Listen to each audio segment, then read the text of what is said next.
Grabe, Stanley Pringle. Full trade na pala for Arvin Tolentino at Scottie Winston.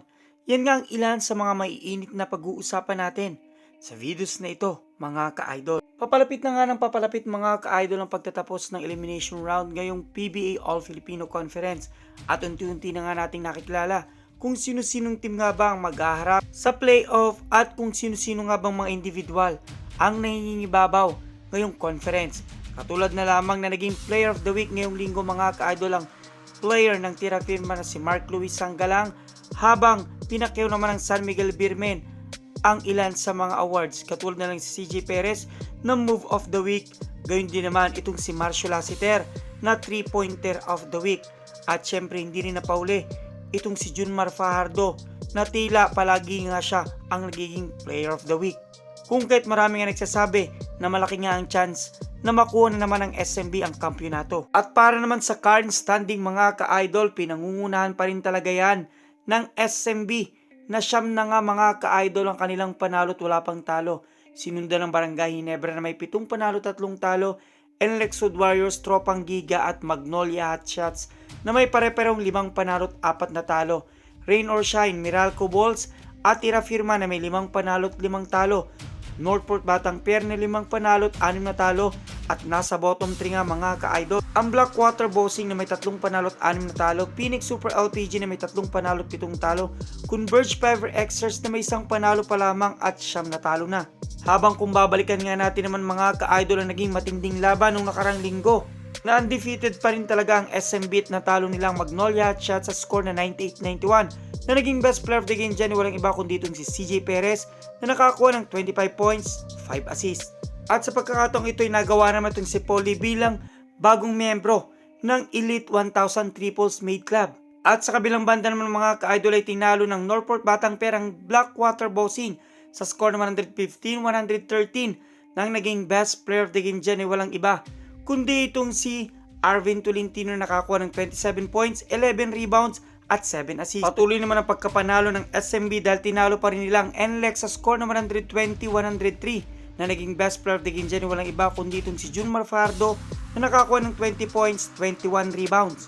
At wagi naman ang Meralco Bulls kontra Magnolia Hotshots sa score na 74-51, na naging best player of the game dyan mga ka-idol ay itong si Raymond Almazar na nakakuha ng 12 points at 11 rebounds. Habang tinalo naman ang Ginebra ang Converge sa score na 105-93, na naging best player of the game dyan walang iba kundi itong si Christian Standardinger na nakakuha ng 33 points, 12 rebounds at 9 assists. Good news naman mga ka-idol dahil ngayong Labor Day ay mamimigay nga ng free tickets ang PBA para sa mga manggagawa. Nang ilan nga sa mga matitinding harapan ay magaganap ngayong linggo katulad na lamang ng harapan ng Blackwater Bossing at San Miguel Beermen, Tropang Giga at Converge, Magnolia, Tira Firma, NLEX at Rain or Shine, Blackwater Bossing at Phoenix, San Miguel at Meralco Bulls, Meralco at TNT at Ginebra at NLEX. Nasa ngayon yung naging usap-usapan na itong si Mikey Williams ay kailangan ng TNT mga ka-idol. Ngunit sabi nga, itong si Mikey Williams ay walang plano na bumalik sa Manila.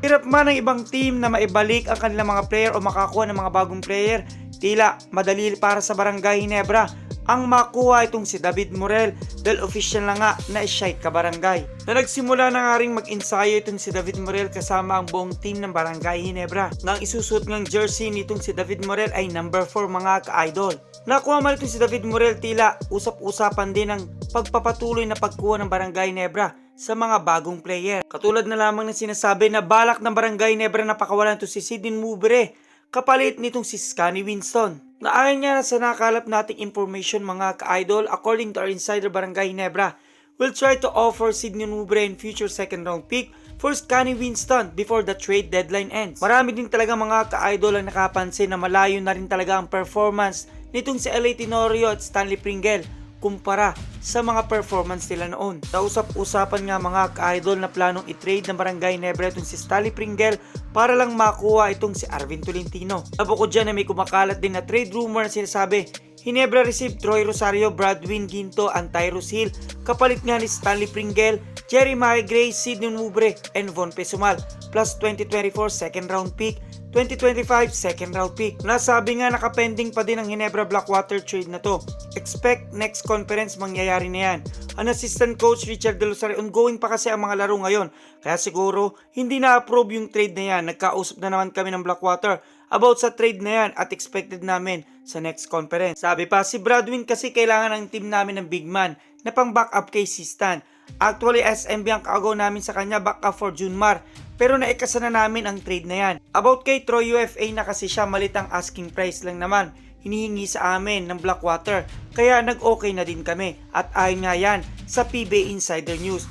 Kung kayo tatanungin ko mga ka-idol, karapat dapat nga kaya napakawala ng Barangay Ginebra itong si Stanley Pringle at Sidney Unubre. Kung ano yung kasagutan, suggestion, question, advice, just comment down below mga ka-idol.